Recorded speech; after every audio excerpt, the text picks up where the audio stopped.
ልዩ የልብ ጓደኛ የላትም። ጓደኛ እንፈጥርላታለን። ግን ማንን ልናመጣ ነው? እህቴ አንተ እንኳን ለሷና ለአባትም አልሆንክ። ናን ያበሳጫትና እንዲሁም ደግሞ ያንጨረጭራትኝ የእዝራ ከዚህ ቤት መኖር እዝራ ካሁን በኋላ እዚህ ቤት ነው የምኖረው ብሎ ለአብርሃም ነገረው። አብርሃም በጣም ተናደደበት። ነገር ግን እዝራ በጣም ከባድ ሰው እንደሆነና እንዲሁም ደግሞ ካቀደው እቅድ ውጭ ወደኋላ እንደማይልም ለዲና አስረዳትኝ። ስለዚህ ወደድንም ጠላንም እዝራ ግዴታ እዚህ ቤት መቀመጥ አለበት ብሎ አብርሃም ለዲና ነገራትኝ። ዲናም በፍጹም ይህን ነገር ማድረግ አልችልም፣ ቆይ የት ነውስ የሚያድረው የሚቀመጠውስ የሚያርፈውስ የት ነው ብላም ጠይቀዋለች። እንዲሁም እዝራ ክላሴ ማን ነው መኖር የሚኖርበትኝ ደግሞስ ማን ፈቅዶለት ነው ብሎም ማርኮንን ከክላሱ ለማስወጣት እንደወሰነም ይነግራታል። እናም ማን ስለሆነ ነው በሚላት ሰዓት አዎ የኔ ወንድም ስለሆነ ነው ወንድሜ ነው ምን ነው ብላ ዲናም በጣም ተናዳት ጠይቀዋለች። እናም ክላሴ ነው ማን ነው እንዲኖርለት የፈቀደው ብሎም እዝራ በሚናገርበት ሰዓት ይልህ አሁንስ ይገባል ወንድሜ ነው ወንድሜ ደግሞ እንደፈለገ መኖር ይችላል ብሎም ስትለው እንዲሁም እዝራ በጣም እየሳቀባት ነበረ። እናም ኢንሳቁን እየሳቀ እሺ በቃ ለማንኛውም ክላስህ መኖር ትችላለህ ብሎ አብርሃም ግዴታ አማራጭ አልነበረውም እና ነገረው። እሺ በቃ ችግር የለውም አዎ ወዳችሁ ሳይሆን በግዳችሁ ብሎ ማርኮንን ከክላሱ እንደሚያስወጣውም ይነግራቸዋል። ዲና በጣም ተናደደች። ቆይ እንድነው ሰውዬ እዚህ ቤት የሚኖረው ለምን ብላም በጣም ተበሳጨች። በተለይ ደግሞ አሁን ላይ ያቀዱት እቅድ ይህንን እንደሚያከሽፍባቸው ስታስብም ይህ ነገር በፍጹም መሆን የለበትም እንዲሁም መፍቀድም የለብኝም ብላ ወሰነች። ነገር ግን ደግሞ አብርሃም ግዴታ ነው ይልሽ ካሁን በኋላ ነገር አልፈልግም ምንም ነገር እንዳትይኝ፣ ስለዚህ እዝራ ግዴታ ነው እዚህ ቤት መኖር አለበት ብሎም ግዴታዋን ነግራታል። እና ቆይ ለምንድነው ሁሉ ነገር እየሆነ ያለው እኔ በቤቴ ማዘዝ አልችልም ወይ ብላ ዲናም በጣም ትበሳጫለች። ግን ደግሞ በቃ ይኖር ብሎም እናም ክላሱ ከገባም በኋላ የማርኮንን ልብስ በፌስታል ጠቅልሎ ቆሻሻ ውስጥ ጨመረው። ልዩም በጣም ደነገጠች።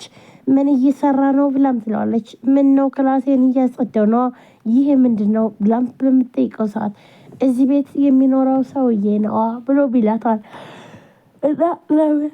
ለምንድን ነው እንደዚህ በፌስታል ጠቅልለህ ልብሱን የምትጥልበት ብላም በምትጠይቀው ሰዓት ይኸውልሽ ልዩ ይገባሻል ይህ ክላስ የኔ የራሴ ነው እህቴ ማድራሳለች እኔ የምኖርበት እዚህ ክላስ ነው።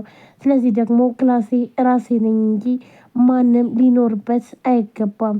እናም የኔ ክላስ እዚህ ነው ለዛም ነው ይህ ልብስ አውጥቼ የምጥለው ብሎ ይላታል። ዲና ይህን ስታይ አብርሃምን ሄዳ ቆይ ለምን የሁሉ ነገር ለምንድነው ዝም የምትለው ብላም በምትለው ሰዓት ይኸውልህ ከዚህም በኋላ እዚህ ቤት መኖር ከቻልክ ወይም ደግሞ ከክላስ ቤትህ መኖር ትችላለህ፣ ግን ደግሞ በአንተ ምክንያት ምንም አይነት ችግር አልፈልግም ብሎ አብርሃምን ማስጠንቀቂያ ሰጥቶት ነበር ለእዝራ። እዝራም ግን ደግሞ እያሾፈ እሺ ነበር ያለ። እዝራ ማደሪያና እንዲሁም ደግሞ መኖሪያ ቤት አቶ ሳይሆን እነሱን ለመበጥበጥ ነው የመጣው። ምክንያቱም በማርዳ ምክንያት በጣም ስለተበሳጭባቸው፣ ስለዚህ አብርሃም እንዲሰቃይና እንዲሁም ደግሞ ምርር እንዲለውም በተለይ ደግሞ ሌላኛው እቅዳቸውንም ማወቅ ይፈልጋል። ስለዚህ ይህ ነበረ ከቤት እንዲያስወጣው ማርኮንን እየወሰነው። ማርኮንም ይህን ሲሰማ በጣም ነበር ያዘነው። አብርሃም ላይ ፈረደ። አብርሃም ቆይ ግን እኔም የሚስት ወንድም እሱም የሚስት ወንድም ቆይ እንዴት እንደዚህ ሊሆን ይችላል? ማነው ክላሴን የሚያስለቅቀኝ? በፍጹም አልለቅም ብሎም ፍጥጥ ይላል። አብርሃምም እባክህን ተው ማርኮን በቃ አንተ ደግሞ ሶፋ ላይ ማደር ትችላለህ ብሎም እንደ ሀሳብ ሲያቀርብለትኝ ይህን ነገር በፍጹም አልተቀበለም። ለምን ይሁሉ ነገር ብሎም ነበረ የመለሰለት። አሁን ላይ በተለይ ደግሞ አብርሃምን ያንቀጠቀጠውና እንዲሁም ደግሞ ያለ ፍላጎቱ እንዲያደርግ የከፋፈው የማርዳ ወንድም ከባድ ሰው እንደሆነና እንዲሁም ደግሞ ለህይወቱ በጣም አስጊ ስለሆነም ስለዚህ ግዴታ መቀበል ነበረበትና ይህን ውሳኔም ወስኖ ተቀብሏል። በዚህ ሰዓት ነበረ ማርዳ ተኝታ ያለ የምታየው ህልም በጣም ከባድ ነበር። በድጋሚ ልጇን ወይም ደግሞ ሳቤላን ሲያግቷትና እንዲሁም ሲያሰቃዩትኝ ሳቤላን ቀን በቀን የምታገኛትኝ አሁን ግን በጣም ብዙ ጊዜያት ሆኗታል። ሳቤላ ልጇን አግኝታት አታውቅም። በተለይ ወንድሟ እዝራ ከመጣም በኋላ እዝራ በጣም ብዙ ጊዜውን ስለሚሰጣት ከማርዳ ጋር ስለሚያሳልፉ ልጇን ረስታታለች። ነገር ግን ወይኔ ልጄ ምን ለምንድን ነው ይህ ሁሉ ነገር ጊዜ ረዥም አረኩትኝ ልጄ ምን ሆና ነውን እያለችም እያሰበች እያለ እዝራ አሁን ይመጣል ብላ ስታስብም እዝራም ወደ ቤቱ ሳይመለስ ቀረ። ነገር ግን ደግሞ ማርኮንን አስለቅቆታል። ይህ ደግሞ ለዶክተር ርብቃ በጣም ነበረ ያስደሰታት።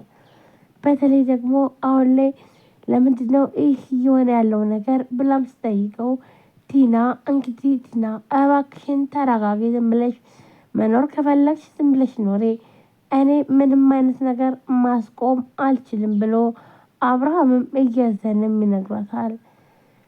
አሁን ላይ በተለይ ደግሞ እየሆነ ያለው ነገር በጣም ከባድና እንደማስኪል አብርሃምና እንዲሁም አሁን ላይ በጣም ደስተኛ የሆኑትኝ ዶክተር ርብቃ እናም ልዩ የሳቤላን ፕሮግራም በማዘጋጀት ሳቤላ ከቤት በመምጣቷ ምክንያት ወይም ደግሞ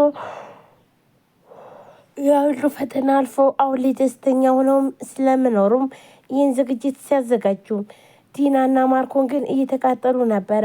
ይህን ዝግጅት በፍጹም መሳተፍ አልፈልግም ብሎ ማርኮንም ይላታል። እንዲሁም ድና በፍጹም ይልህ ማስመሰል አለብህ፣ ያለያ ግን በጣም ከባድ ነው የሚሆነው። እናም አስመስል አሁኑኑ ብላም ትጠይቀዋለች። ይህን ጥያቄ ስጠይቀውም ቆይ እንዴት ነው ግን ማስመስለው የሁሉ ነገር አተን ለምን ብሎ በጣም ተናዶ ነበረ የጠየቃትኝ። ግን ደግሞ ምንም ማድረግ አንችልም እባክህን አብርሃም ብላም ትለምናለች። አብርሃም ምንም አማራጭ አልነበረውም እና ዲና የምትለውን ነገር ግዴታ መስማት ነበረበት። እሺ ሁሉንም ነገር አድርጋለሁ ብላም ወሰነች። አብርሃም እንዲሁም አሁን ላይ በተለይ ደግሞ በልዩ ምክንያት በጣም ደስ ብሎትኝ ፕሮግራሙ ላይ ሲጨፍር ማርኮን ጨጓራው ርር እያለ ነበረ። ቆይ አንተ ማትረባ፣ ቆይ አንተ ነህ ወይ ይህ ሁሉ ነገር የምታሳጣኝ? እኔ ማርኮን እኮ ነኝ። እኔ ምንም ነገር ማድረግ እችላለሁ፣ ግን ደግሞ ተጫወትክብኝ። ቆይ ግን ማን ነው እንደዚህ አድርጎ አጥምዶ እቅዳችን ያከሸፈው? አሁን ላይ አብርሃም ደስተኛ የሆነበት ምክንያት ማን ነው ብሎ ነበረ። በጣም ተናዶም እንዲሁም ተበሳጭቶ ሲያሳይ ነበረው። ነገር ግን ደግሞ ማንም አጥቼ ካላረገውም አብርሃምም እንደዛው በቃ አብርሃም አሁን ዛሬ ደስተኛ ነው። ምክንያቱም ደግሞ ልጁ ሳቤላ ወደ ቤት ስለመጣችለትኝ በደስታ ደስታውን እያከበረም ይገኛል። እንዲሁም ማርዳ እዛ ተኝታ ቆይ ግን የሁሉ ነገር እየሆነ ያለው ለምንድን ነው? በተለይ ደግሞ እዝራ ወንድሜ ብዙ ነገር እየወሰነ ነው። እናም ከአብርሃም ጋር ሄዶ ጸብ ከገጠመ በጣም ከባድ ነው የሚሆነው እያለች ይህ ሁሉ እያሳሰባትም ይገኛል። ሰላም ጤና ይስጥልን ውድና የተከበራችሁ ቻናል ቤተሰቦች እንዴት ናቸው? እኔ በጣም ደህና ነኝ። ለዚህ ቻናል አዲስ ናችሁ ሰብስክራይብ፣ ላይክ፣ ሼር በማድረግ ቤተሰቡን ቤተሰብ ናችሁን ከልብ ነው አመሰግነው። ውድ ፋሚሊዎች እንግዲህ ዛሬም በአዲስ ቪዲዮ መጥቻለሁ። ከእናንተ የሚጠበቀው ቪዲዮ ላይክ፣ ሼር፣ ሰብስክራይብ በማድረግ እንዲሁም ሁላችሁም ወዳችሁ ለምትከታተሉኝ ከልብ አመሰግናለሁ። በዛሬው ዕለት ምን ተፈጠረ የሚለው ነው እንግዲህ ይችላችሁ የመጡት ማርኮን ወሰነ። ሁሉንም ትቶ እንግዲህ በጣም ብዙ ነገር በጉልበቱ እየተጠቀመ ያለው አሁን ላይ በተለይ ደግሞ የማርዳ ወንድም ወይም ደግሞ እዝራ ከባድ ውሳኔ ወሰነ። ምንም አይነት ነገር እንኳን ቢሆን አሁን ላይ እያስመሰልና እንዲሁም ደግሞ ምንም እንዳልተጎዳ አስመስሎም እየኖረ ይገኛል። አብርሃምም ይህ ደግሞ ለሱ በጣም ነበረ ያበሰ